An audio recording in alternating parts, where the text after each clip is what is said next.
10 février 2024. Les aigles se rassemblent.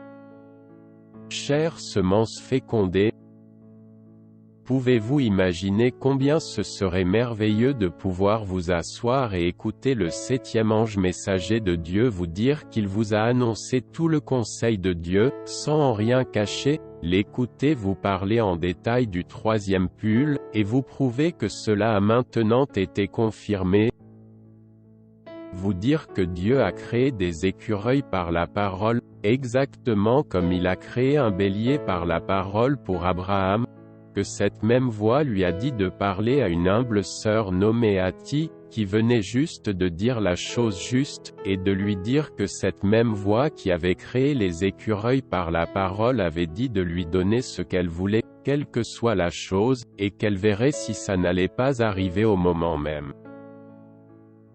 Vous dire qu'un jour, alors qu'il était à la chasse dans les régions sauvages avec ses amis, une puissante tempête s'est élevée et allait le forcer à partir, mais que Dieu lui a parlé de bouche à oreille et a dit « J'ai créé les cieux et la terre, j'ai apaisé les vents violents sur les mers. »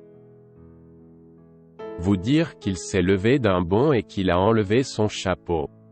Alors que cette voix lui a dit « Parle simplement à la tempête, et elle cessera. Quoi que tu dises, c'est ce qui arrivera. »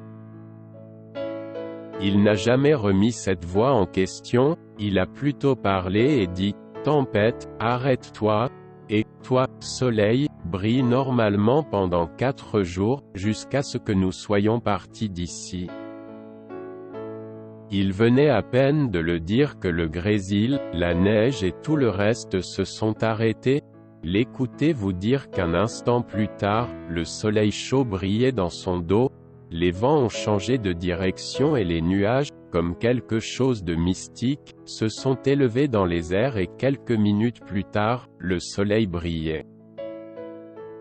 Vous dire ensuite que 16 ans avant même que cela soit manifesté, Dieu lui a montré qu'il y avait un kyste sur l'ovaire gauche de Sœur Branham, et pourquoi c'était placé là.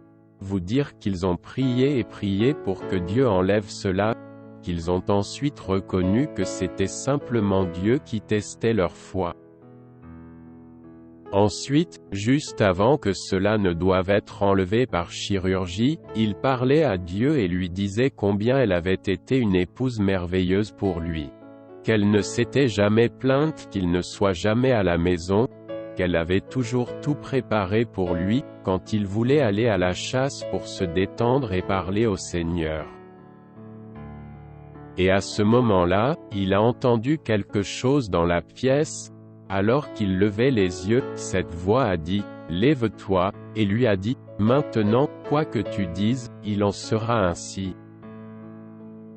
Il a attendu 1 minute, puis il a dit « Avant que la main du docteur ne la touche, la main de Dieu enlèvera la tumeur, et elle ne pourra plus être retrouvée. » Une fraction de seconde avant que la main du docteur ne la touche, elle a été guérie. Le docteur lui a dit « Je veux vous rassurer, Madame Branham, cette tumeur n'est pas là, vous n'avez pas de tumeur. » Comme la parole du Seigneur est parfaite, de l'entendre vous dire qu'il n'y a plus de doute dans son esprit, qu'il sait ce qu'est le 3e pull, et qu'il sait ce que cela fait, à son avis, ce sera quelque chose qui mettra en mouvement la foi de l'enlèvement, pour le départ. Nous dire d'être respectueux, de rester bien tranquille, car l'heure viendra bientôt où Dieu fera de grandes choses pour nous.